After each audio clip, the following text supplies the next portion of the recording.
ñaan jàmm te di yendoog jàmm. waaw mu nekkoon li gën a fës si yëglekaay am nañ bëgg bu baax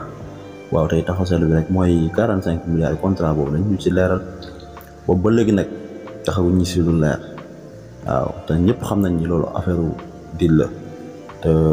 marché noir la génne nañ si xaalis Sénégal loo xam ne dañu jaaj dañ ko rawale te waxaguñ si leer moom sa waay journaliste bi ñëpp xam nañ ni ànd ak état tamit ay xam kon nañ ko ñoom nañ dem a def lu nekk ba faral ñu fekk ko fa jàpp ko kon bu ñu alkam rek ñu jàpp ko ko këram yóbbu ko buñ ko soxlaa bon waaw buñ ko soxlaa fa am nañ droit fekk këram yóbbu ko waaw beneen bi si topp muy ne nañ wàññi nañ dund gi nañ ci veillé rek gën cee góorgóorlu rek fexe ba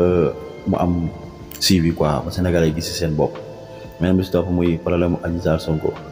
ba tey mu ngi lëmbe waaye ñëpp Sénégalais yi loolu moom dil bu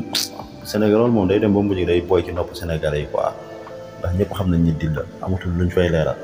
waaw beneen bi stop muy yalmin bu mag bi Siteu daan na Papa Sow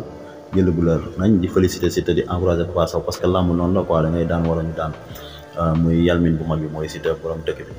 waaw comme ni ñu koy waxee rek comme que gisoon nañ ni bëri bi passé amoon na ay violence ba làmb ji àggul tey gis nañ làmb àgg na jàmm mais li ñuy gën a wax rek ñi ànd ak mbir ñi nañu gën a bàyyi xel fédération bi gën a dawal fair play parce que lamb bu jeexee amatul leneen lu ñu fay def lu dul dem ñibbi jërë ngeen jëf